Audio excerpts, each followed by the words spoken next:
Good morning class 4 students. अभी हम हिंदी व्याकरण के पार्ट 2 का रिवीजन कर रहे हैं।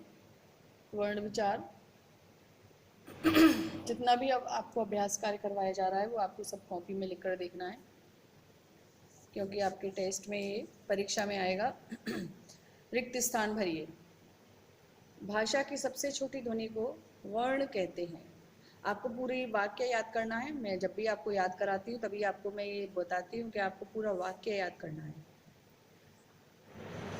हिंदी में 11 स्वर होते हैं।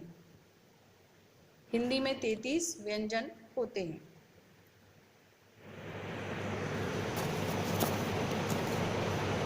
श, त्र, ज्ञ और श्र 4 हमारे संयुक्त व्यंजन हैं।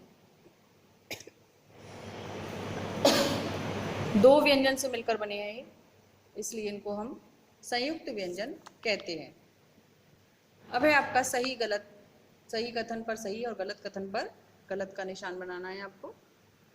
स्वरों के उच्चारण के लिए अन्य वर्ण की सहायता नहीं लेनी पड़ती। सही। अ स्वर की कोई मात्रा नहीं होती। सही। अंग को अनुस्वार भी कहते हैं। गलत। अनुनासिक।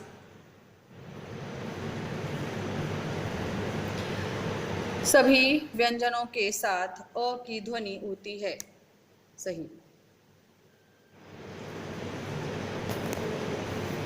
एक रह गया है आपका, ये देखिए। अंग और अ स्वर कहलाते हैं, ये भी गलत है। ये आयोग वा है, ये स्वर में नहीं आते हैं दोनों। शब्दों के वर्ण विच्छेद करिए। वर्ण विच्छेद मैंने आपको बताया था ना, जैसे एक्सपेंडेड फॉर्म हम किताब में मैथ के सम्स में करते हैं, ऐसे ही हिंदी में शब्द का वर्ण विच्छेद करते हैं। किताब। अब किताब में देखो क है, इस पर छोटी की मात्रा लगी हुई है। ता तरबूज पर बड़े आ की मात्रा लगी हुई है। ब का स्वर अ आ रहा है। ठीक है। अब इसका कैसे करेंगे? क आधा हो जाएगा। क के नीचे हलंत आ गया, यानी कि क आधा है। प्लस ई, क्योंकि छोटी की मात्रा इसलिए छोटी ई। प्लस त है। अब त पर किसकी मात्रा? बड़े आ की, तो क्या लग गया? बड़ा आ।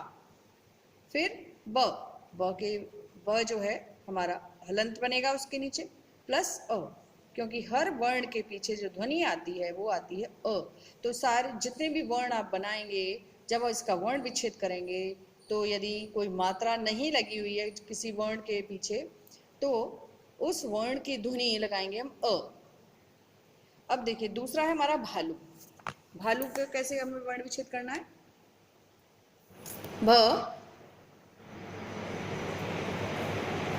ये देखिए भ हलंत लगा हुआ है, यानी कि आधा आई, प्लस आ बड़ा आ, प्लस ल, इसके नीचे भी हलंत है, प्लस बड़ा ऊ, क्योंकि भालू, भालू में कौन सी मात्रा आती है? बड़े ऊ की। अब ये देखो, अब हम इसको यहीं से पढ़ के समझते हैं। ह आधा है, ई, ह पर मात्रा लग गई छोटी की, तो हे, र अ न, हे र न।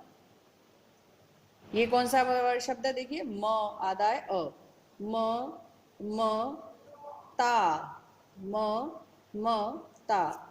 ये देखिए जितने भी वर्ण होते हैं वो सब, ये सारे जो व्यंजन हैं सब हलंत लगा के बनाते हैं जब हम इसका वर्ण विच्छेद करते हैं, क्योंकि सारे जो वर्ण हमारे व्यंजन होते हैं सबकी जो ध्वनि निकलती है वो अ आती है, इसलिए जब ये अ इसमें मिल जाएगा तब ये वर्ण कंप्लीट पूरा होगा। जब हम इसका वर्ण विच्छेद करेंगे तो हम ऐसे करेंगे, म के पीछे म जो है हलंत, अ, फिर म हलंत आधा यानी कि ये, फिर अ, त बड़े आ की मात्रा। ठीक है। तो इसको आप जरा एक बार लिख कर देखिए। ये शब्द आपने पहली बार पढ़े हैं ये, इसलिए आप इनको जरा लिख कर देखिए।